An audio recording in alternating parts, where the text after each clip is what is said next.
Salut à tous, on se retrouve pour l'épisode 1646 du Zap Image. On commence aujourd'hui en ce samedi 20 novembre avec quelques anniversaires. Comme d'habitude, tout d'abord, le jeune allemand Youssoufa Moukoko, il fête aujourd'hui seulement ses 17 ans, le joueur de Dortmund.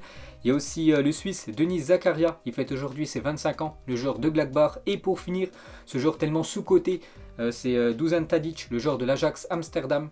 Et joueur bien sûr aussi de l'équipe serbe, capitaine de l'équipe de la Serbie, qui a battu le Portugal il y a quelques jours, donc il fête lui aujourd'hui ses 33 ans. Ensuite, on va parler des résultats de la soirée d'hier, car il y avait quelques matchs dans les gros championnats européens. On commence tout d'abord en France. L'AS Monaco recevait l'équipe de Lille. On peut voir le score final 2 partout et surtout 2 points de perdu pour cette équipe de Lille qui menait 2-0 très rapidement dans le match. Jonathan David, l'attaquant canadien, inscrit un doublé contre un but de Diatta et un but de Ben Yedder. Donc Lille perd 2 points après avoir mené 2-0 dans ce match. On peut voir les stats de la partie, donc quasiment du kiff-kiff. 8 tirs cadrés pour les deux équipes. Mais voilà, Lille, les gars, craque encore. N'oubliez pas que c'est quand même le dernier champion de France. Et en Ligue 1, cette saison, c'est déjà 8 points perdus dans les 10 dernières minutes. Un pire total avec l'équipe de Lyon. Ils perdent beaucoup de points en fin de match, cette équipe de Lille. C'est quand même incroyable par rapport à la saison dernière où ils étaient vraiment très solides. Et actuellement, le LOSC, ils sont 12e du classement. Ils ne sont même pas dans la première partie de ce classement avec seulement 17 points, cette équipe de Lille. Et l'équipe de l'AS Monaco avec son match nul hier, c'est toujours à la 7e position. L'AS Monaco, seulement 2 points de plus que Lille. Donc 19 points pour les Monégasques. Et pour revenir les gars sur l'attaquant canadien Jonathan David, l'homme fort de ce début de saison du côté du LOSC, et Kylian Mbappé ont inscrit le même nombre de buts en championnat cette année 2021. Donc 21 buts pour Mbappé et Jonathan David. Donc c'est les deux meilleurs buteurs sur cette année 2021 en France. Et toujours avec Jonathan David, donc plus que tout autre joueur né en 2000 ou après dans le top 5 européen. Donc Jonathan David a marqué déjà 10 buts en Ligue 1 Uber Eats cette saison. Donc c'est le meilleur buteur actuel du championnat français. Et pour finir sur ce match, on va parler de Wissam Ben Yedder, lui buteur côté AS Monaco. Et 8, donc Wissam Ben Yedder a marqué 8 buts en Ligue 1 après avoir été entré en jeu en 2021. C'est plutôt pas mal, soit au moins 3 de plus que tout autre joueur du top 5 européen sur l'année civile. Donc félicitations à Wissam Ben Yedder. Bon, une nouvelle fois, il a commencé sur le banc, c'est quand même incroyable parce qu'on sait qu'il a un sacré talent. Mais de nouveau, il est rentré en jeu et de nouveau, bien sûr, il a été décisif, l'attaquant français. Ensuite, on va parler de la grosse surprise de la soirée d'hier, c'est Augsbourg qui s'est imposé 2-1 contre le Bayern Munich. Deuxième défaite de la saison en championnat pour le Bayern. On peut voir les stats du match, donc les stats complètement en faveur du Bayern. Mais de temps en temps, les gars, il y a des matchs où tu domines totalement et c'est l'adversaire qui s'impose. Donc la preuve, plus de 70% de possession de balle pour le Bayern, plus de 18 tirs, alors que l'équipe de Augsbourg, c'est seulement 6 frappes. Mais c'est Augsbourg qui s'est bien imposé dans ce match. Et on peut voir, c'est la belle opération pour Augsbourg qui remonte du coup à la 15e position avec 12 points. Donc le Bayern a toujours en tête, mais si Dortmund s'impose cet après-midi, donc Dortmund pourrait revenir à un point de l'équipe du Bayern. Et Thomas Müller, les gars, donc il évoque un coup d'arrêt douloureux après le revers du Bayern à Augsbourg. Et toujours avec Thomas Müller, donc hier soir il a disputé son 600e match avec le Bayern Munich. Donc félicitations à lui, tellement aussi un joueur sous-coté, Thomas Müller. Donc le joueur allemand affiche de très belles stats. Donc 600 matchs avec le Bayern Munich pour 220 buts et 231 passes décisives. Bien sûr des énormes stats pour Thomas Müller. Et concernant le buteur côté Bayern Munich, donc c'est Robert Lewandowski. Donc malgré la défaite, il a encore marqué un but. Il inscrit son 63e but de l'année 2021, Robert Lewandowski. Donc il n'est plus qu'à 6 unités d'égaler le record de Cristiano Ronaldo. Donc CR7 lui avait inscrit 69 buts sur une année civile. Donc le record, c'est toujours Léo Messi en 2011. Donc l'Argentin a inscrit 91 buts. Et pour finir les gars avec les résultats de la soirée d'hier, il y avait aussi un match en Liga, Levante contre Bilbao, score final 0-0 entre ces deux équipes, pas grand chose à dire. On peut voir le programme du jour, bien sûr, tous les championnats reprennent. Donc en Allemagne, on peut voir toutes les affiches. Donc Dortmund deuxième joue contre Stuttgart. Donc si Dortmund s'impose, je vous l'ai dit, ils reviendront à un point. Du Bayern en Angleterre, dans quelques minutes, Leicester contre Chelsea. Il y a aussi Manchester United qui se déplace du côté de Watford. Liverpool reçoit Arsenal ce soir, enfin en fin d'après-midi à 18h30. On peut voir aussi le programme en Espagne, l'Atlético Madrid contre Osasuna, le Barça contre l'Espagnol Barcelone, bien sûr on en parlera tout à l'heure, le Paris Saint-Germain contre Nantes, Rennes contre Montpellier, il y a aussi une journée de Ligue 2, et on peut voir aussi 3 affiches en Serie A dans ce beau Lazio Juventus. Donc on revient sur le match cet après-midi en Ligue 1, Nantes se déplace du côté de Paris. Comboiré, ancien entraîneur du Paris Saint-Germain, donc maintenant entraîneur de l'équipe de Nantes, il dit: je porte les couleurs du FC Nantes et je n'ai qu'une envie, c'est de taper le Paris Saint-Germain. Il y a zéro cadeau, vraiment, et une fois que c'est fini, on passe à autre chose. Donc bien sûr, il aimerait la victoire de son équipe, mais bon, ça va être compliqué du côté de Paris. Et Pochettino, les gars, sur l'équilibre de son équipe, il a dit: notre rôle, donc le staff, est d'essayer de faire en sorte que cela fonctionne. Et si on échoue, vous connaissez la suite, donc certainement un licenciement. Je ne pense pas qu'on joue mal, mais on doit continuer comme ça en jouant mieux. C'est vrai qu'il y en a beaucoup qui disent que le Paris Saint-Germain joue très mal, mais les résultats sont là. C'est pour ça que Pochettino, bien sûr, toujours entraîneur du Paris Saint-Germain, mais avec les joueurs que comporte cette équipe du PSG, avec quasiment que des joueurs de classe mondiale, le Paris Saint-Germain, bien sûr, doit à chaque fois faire des meilleurs matchs que ce qu'ils ont fait précédemment. Et toujours sur ce match cet après-midi, donc j'ai toujours pas le groupe parisien, mais d'après les dernières infos, d'après par exemple RMC, Neymar sera dans le groupe du PSG pour affronter Nantes. Pourtant on avait parlé hier qu'il devait être forfait cet après-midi et bien sûr être présent contre Manchester City, mais d'après RMC, Neymar devrait être dans le groupe, donc on connaîtra le groupe dans quelques heures. Et on peut voir hier à l'entraînement, donc adversaire pendant 15 années et désormais coéquipier, donc c'était le premier entraînement de Léo Messi et Sergio Ramos ensemble. Donc quelques photos bien sûr des deux anciens joueurs de Liga. Donc un évoluait du côté du Real, l'autre évoluait du côté du FC Barcelone. Et c'est plutôt rigolo quand même de les voir sous le même maillot, parce qu'avant les gars, lors des Classicos, c'était très chaud entre Sergio Ramos et Léo Messi. Et pour revenir les gars sur Sergio Ramos, donc contrairement à Neymar, donc lui normalement devrait être forfait pour Paris Saint-Germain-Nantes cet après-midi, d'après Saber Defsa, je l'ai dit. Pour l'instant, je connais toujours pas le groupe, mais d'après les dernières infos, lui, Sergio Ramos, les gars, pourrait être du coup forfait pour le match cet après-midi.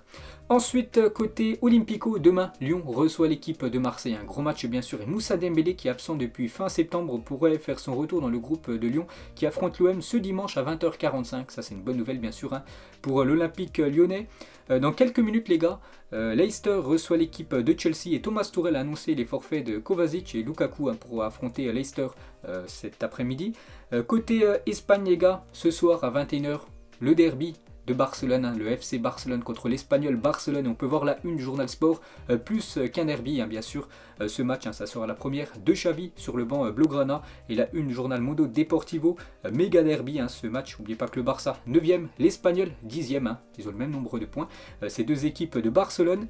Et concernant les joueurs du Barça, on va parler de Ousmane Dembélé, est encore trop juste pour faire son retour ce week-end face à l'Espagnol et cette semaine face au Benfica en Ligue des Champions. Donc normalement il est forfait aujourd'hui, il est aussi forfait mercredi pour ce match très important les gars contre le Benfica. Voilà, si le Barça s'impose contre le Benfica, le Barça sera officiellement qualifié pour les huitièmes de finale de la LDC.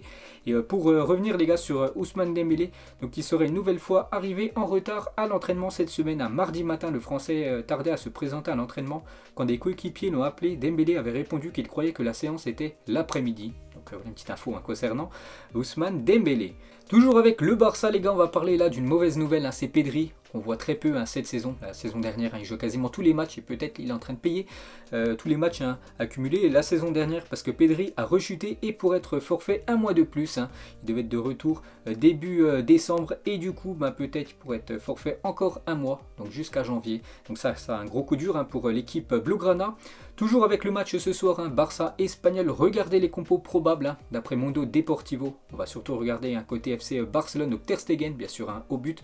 Donc Sergi Roberto, défenseur droit, Piqué, Eric Garcia, Alba en défense. N'oubliez pas que Daniel Alves, joueur du FC Barcelone, mais il ne peut pas jouer avant le 1er janvier 2022. Donc Frenkie de Jong, Busquets, Gavi en milieu de terrain, Coutinho, ailier gauche, Memphis Depay dans l'axe et Ilias les gars, un jeune joueur du FC Barcelone devrait commencer normalement sur le côté droit.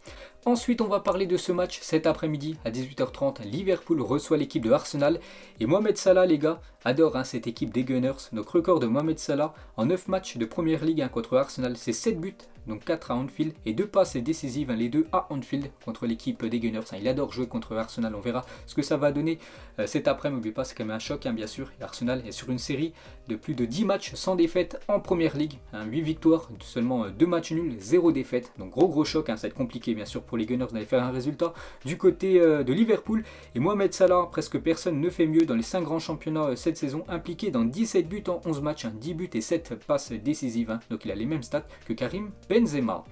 Ensuite les gars, on va parler de Manchester City qui joue demain à 15 h contre l'équipe de Everton. Mais surtout Manchester City reçoit le Paris Saint-Germain mercredi. Et une très mauvaise nouvelle pour City. Pourquoi? Parce que Kevin De Bruyne est positif au Covid-19 et sera éloigné des terrains les 10 prochains jours. Donc ce qui veut dire tout simplement qu'il manquera Manchester City, Paris Saint-Germain, c'est officiel. Il manquera donc le match demain contre Everton, il manquera le match contre le Paris Saint-Germain mercredi et il manquera aussi le match la semaine prochaine contre West Ham, ce match de Première Ligue 1. Donc très mauvaise nouvelle bien sûr pour l'équipe de City. Ensuite on va parler du classement FIFA. On avait parlé hier que la Belgique normalement les termine en tête. Donc il est sorti hier soir les gars ce classement officiel, ce classement de la FIFA. On peut voir le top 10 les gars. Donc bien sûr la Belgique une nouvelle fois en première position, 4e année de suite que les Belges terminent premier du classement FIFA. Le Brésil deuxième, l'équipe de France troisième, on peut voir que l'Angleterre gagne une place, quatrième, l'Argentine aussi gagne une place, donc l'Argentine c'est la première fois qu'ils sont dans le top 5 depuis 2018, donc félicitations à l'équipe de Léo Messi. L'Italie les gars perd 2 places, l'Espagne ça bouge pas, le Portugal ça bouge pas, le Danemark et les Pays-Bas prennent une place. On peut voir le nombre de points, voilà, pour toutes les nations, on peut voir que c'est très serré entre la Belgique et le Brésil, premier et le deuxième, il y a seulement 2 points d'écart. Donc voilà, ça se joue à rien. Donc l'équipe de France, très bien sur cette troisième place. Et sinon on peut voir le top 40 les gars, pour ceux qui veulent voir les autres nations. Donc par exemple l'Allemagne les gars 11e, les États-Unis 12e, la Suisse 13e, le Chili 24e, le Maroc 28e, l'Algérie 32e, ou l'Écosse par exemple 38e. Ensuite une déclaration de Neymar, donc il a répondu à Oh My Goal FR. Donc qui va marquer lors de la prochaine finale de la Ligue des Champions? Donc il a dit tous les trois, donc en parlant de lui, Messi et Mbappé, on va gagner 3-1 avec un but de chacun de nous trois. Donc voilà ce que dit Neymar les gars, il voit le Paris Saint-Germain remporter cette Ligue des Champions avec une victoire 3-1 et le trio d'attaque, chacun marquera un but. Et toujours avec Neymar les gars, donc le journaliste lui pose une question, qui plaît le plus aux filles? Et il dit, c'est Kylian, il est beau, il a trop de succès avec la jante féminine. Ensuite les gars, on va parler de Oscar Tabarez, donc c'est tout simplement le sélectionneur de l'Uruguay. Il a été licencié de son poste de sélectionneur de l'Uruguay après plus de 15 années passées à la tête de la sélection. Donc il est arrivé en 2006, Tabarez a été démis de ses fonctions de sélectionneur. L'entraîneur de 74 ans paie les très mauvais résultats de la Céleste qui reste sur 4 matchs d'affilée, 4 défaites, donc c'est pas ouf. Et actuellement ils sont 7e des éliminatoires pour la future Coupe du Monde sur le continent sud-américain, donc actuellement il ne serait même pas qualifié pour la future Coupe du Monde, donc le sélectionneur s'est fait licencier. Ensuite, il y a 2 ans, jour pour jour, vous vous souvenez tous les gars de cette banderole de Gareth Bale du côté du Pays de Galles. Il avait sorti cette banderole qui avait fait beaucoup parler à l'époque, Pays de Galles, golf, Madrid, dans cet ordre. Donc en gros, le Pays de Galles en priorité, le golf deuxième, c'est la deuxième priorité de Gareth Bale, et le Real Madrid en troisième priorité. Donc c'est pas ouf, bien sûr, ça avait beaucoup fait parler du côté de l'Espagne. C'était il y a 2 ans, jour pour jour, et cette fois-ci il y a 13 ans, jour pour jour. Bon, c'était hier exactement, on est le 20 novembre, c'était le 19 novembre 2008. Hugo Lloris effectuait sa première sélection avec les Bleus. C'était face à l'Uruguay, score final 0-0. Ensuite les gars, on va parler de Hayet Abidal, demande le divorce avec Eric Abidal. Pourquoi? Parce qu'Hayet Abidal, l'épouse d'Eric Abidal, vient d'annoncer dans un communiqué qu'elle allait demander le divorce avec l'ancien joueur du FC Barcelone. Eric Abidal a entretenu une relation avec Hera Amraoui, donc la joueuse du Paris Saint-Germain. Donc son mari lui avait avoué avoir entretenu une relation adultérine avec Madame Amraoui lorsqu'ils étaient tous les deux à Barcelone entre 2018 et 2020. Donc avant de jouer du côté du Paris Saint-Germain, Amraoui jouait du côté du FC Barcelone. Et on peut voir qu'elle avait entretenu une relation avec Eric Abidal, donc l'épouse d'Eric. Donc elle a demandé le divorce. Ensuite, regardez la une du journal Le Parisien aujourd'hui, le mondial de la démesure à un an de la Coupe du Monde au Qatar, car demain les gars, on sera le 21 novembre. Et ça sera un an jour pour jour du début de la Coupe du Monde. Donc du 21 novembre au 18 décembre 2022, Doha sera le cadre d'une compétition hors norme. 7 stades climatisés ont été construits pour accueillir plus de 1 200 000 visiteurs, soit le tiers de la population du Qatar. Donc demain les gars, dans un an jour pour jour, ça sera le début de la Coupe du Monde.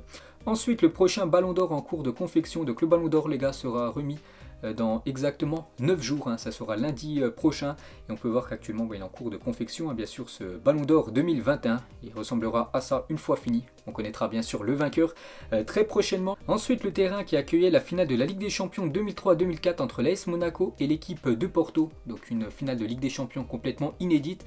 Donc l'équipe de Porto avait écrasé l'équipe de Monaco en finale 3-0. Donc regardez cette magnifique pelouse. Donc la finale se déroulait en Allemagne. Ensuite, toujours en Allemagne, avec la remontée des cas de Covid-19 en Allemagne, le Bayern Munich est autorisé à n'utiliser que 25% de la capacité de son stade, soit 18 750 places. Le stade pourrait même mettre à huis clos face au Barça en Ligue des Champions. Cela dépendra de l'évolution du taux d'incidence. Donc voilà, du côté de l'Allemagne, les gars. Donc les stades pouvaient accueillir 100% de capacité en termes de spectateurs, et depuis, vu que le Covid revient un peu partout en Europe, et bien sûr aussi en Allemagne, donc maintenant du côté du Bayern, seulement 25% de la capacité du stade peut être autorisée. Ensuite, l'AC Milan, qui cherchait à se renforcer, aurait repéré quelques joueurs en Ligue 1. Des noms comme Renato Sanchez, Mohamed Ali Chou ou encore Jean Onana sont évoqués pour de futurs transferts du côté de l'AC Milan. Ensuite, les gars, une petite info concernant Antoine Griezmann, et ça c'est une bonne nouvelle pour le joueur français, et c'est officiel, l'UEFA réduit la suspension d'Antoine Griezmann à un match déjà purgé après appel de l'Atlético. Donc le français, les gars, pourra donc affronter l'équipe de l'AC Milan en Ligue des Champions la semaine prochaine. Ensuite, Dimitri Payet a été élu Olympien du mois par les supporters de l'OM, donc félicitations à lui, c'est vrai qu'actuellement c'est lui le meilleur Marseillais, peut-être avec Paul Lopez, les deux sont vraiment, je pense, au-dessus des autres. Et toujours avec Payet, je n'ai pas tiré un trait sur la sélection, non, comme je l'ai déjà dit, à partir du moment où je sentais que j'ai un niveau individuel compatible avec le niveau international, ça restera toujours dans un coin de ma tête, donc il le dit, les gars, il renonce pas à la sélection, il renonce pas au bleu, il attend toujours un appel, pourquoi pas, de Deschamps. Ensuite, on va parler du Real Madrid. Donc demain, les gars, le 21 novembre jusqu'au 22 décembre, le Real Madrid va enchaîner quasiment tous les 3 jours un match. Donc entre le 21 novembre et le 22 décembre, le Real Madrid va jouer 9 matchs, toutes compétitions confondues, c'est énorme en seulement un mois. Un calendrier d'une importance cruciale au niveau sportif et comptable, mais qui aura aussi un impact sur la santé des joueurs et demandera à Ancelotti une très bonne gestion du turnover, bien sûr, quasiment un match tous les 3 jours. Attention au risque de blessure. Et côté Real Madrid, Florentino Pérez veut recruter Kylian Mbappé et Erling Haaland lors du prochain mercato. Donc Mbappé, c'est quasiment sûr. Voilà, Mbappé devrait rejoindre gratuitement cette équipe. Et concernant Haaland, les gars, il y a une grosse clause libératoire que le Real Madrid, bien sûr, peut lever. Et concernant Haaland, donc la destination souhaitée par Haaland est le Real Madrid, l'Angleterre n'étant que son deuxième choix. Mais sa décision dépend aussi de qui répondra le mieux à ses attentes salariales qui s'élèvent à environ plus de 30 millions d'euros par an. Voilà ce qu'aimerait toucher Erling Haaland dans son futur club. Ensuite, une déclaration de Paul Lirola, le joueur espagnol du côté de l'OM. Donc il revient sur ce OM PSG, c'était fou, je veux jouer beaucoup de matchs de ce genre. C'était la première fois que je vivais ça. J'ai la chair de poule en repensant à l'entrée sur le terrain, à ce qu'ont fait les supporters incroyables, bien sûr avec cette magnifique ambiance du côté du Vélodrome. Ensuite, quelques photos de grands footballeurs avec des casques audio. Donc tout d'abord Cristiano Ronaldo, Neymar, les gars, à l'époque, je crois que c'est quand il évoluait. Du côté du FC Barcelone, Gabriel Jesus ou même Paul Pogba. Le joueur de Manchester United, il était une fois à Lyon, donc 69 bien sûr, Karim Benzema, ancien attaquant de l'OL, et aussi Hatem Ben Arfa. Donc les deux sont nés la même année, en 1987, mais ils n'ont pas eu la même carrière, ces deux-là. Ensuite, on se souvient tous de cette célébration de Sturridge, ancien attaquant de l'équipe de Liverpool. À chaque fois qu'il marquait, il faisait une célébration vague. L'attaquant Sturridge, qui était vraiment un très bon attaquant à l'époque. Une déclaration de Kalidou Koulibaly, le défenseur sénégalais, il a dit « Je n'ai jamais regretté mon choix porté sur le Sénégal, même pas en 2018 quand la France a remporté la Coupe du Monde. » Parce qu'il avait le choix entre l'équipe de France et le Sénégal. Donc il a préféré jouer bien sûr avec le Sénégal. Peut-être que si j'avais été avec eux, ça ne serait pas arrivé. Je crois au destin des gens. Donc voilà, il ne regrette pas du tout, bien sûr, d'avoir choisi la sélection sénégalaise. Ensuite, il n'était pas là pour rigoler à cette équipe de l'AC Milan il y a quelques années, même si l'AC Milan actuellement c'est plutôt pas mal, surtout en championnat. Bon, en Ligue des Champions, c'est très moyen, seulement un point pris après seulement 4 journées. Mais cette équipe de l'AC Milan, à l'époque, c'était très fort en championnat aussi, très très fort en Ligue des Champions. Regardez cette team complètement folle. Une photo, les gars, de deux grands numéro 10, Pirlo contre Ronaldinho lors d'un match Brésil-Italie. Deux grands numéro 8 aussi, Gerrard et Frank Lampard lors des gros matchs entre Chelsea et l'équipe de Liverpool. On revient, les gars, sur les déclarations de Romain Molina, que j'ai dit hier. Donc les affaires dévoilées sont choquantes et difficiles à lire. Aujourd'hui, 11 dirigeants, coachs à l'échelle internationale ont été mis en examen grâce au travail de Romain Molina. C'est un chiffre incroyable et ce dernier ne compte pas s'arrêter là. Il le dit, toutes ces affaires que je sors, c'est un combat général. J'en ferai mon héritage. Je gagne entre 1000 et 1400 euros bruts par mois. Je m'en fous. Je fais sortir départir tout ça parce que c'est le but de ma vie et quelques autres révélations de Romain Molina. Donc par rapport au climat, du côté de l'AS Saint-Etienne est très mauvais. Il y a des réunions où les dirigeants insultent le club parallèlement. Il y a une grande difficulté à recruter car les joueurs visés ne veulent pas venir au club à cause du climat actuel. Donc plutôt logique vu que l'AS Saint-Etienne est actuellement avant-dernier du championnat français. On peut voir que c'est chaud du côté des Verts. Une révélation bien sûr de Molina par rapport à Mario Lemina aurait perçu un chèque pour représenter le Gabon selon Romain Molina. Beaucoup de joueurs africains seraient dans ce cas-là aussi. Donc en gros il dit que quelques joueurs africains auraient reçu un chèque pour jouer avec une sélection africaine. Et on peut voir qu'il y avait énormément de footballeurs qui étaient présents lors du Space de Romain Molina. Donc le live audio, on peut voir Amin Harit, Amavi, Amari Traoré, Wesley Saïd ou même Simon Bamba. Et bien d'autres encore étaient bien sûr en train d'écouter Romain Molina par rapport à toutes ces déclarations qu'il a fait. Et on finit les gars ce zap image avec un petit rappel des qualifiés et actuellement les barragistes pour cette future Coupe du Monde qui commence dans quasiment un an jour pour jour donc sur la zone Europe. Donc ça c'est les barragistes.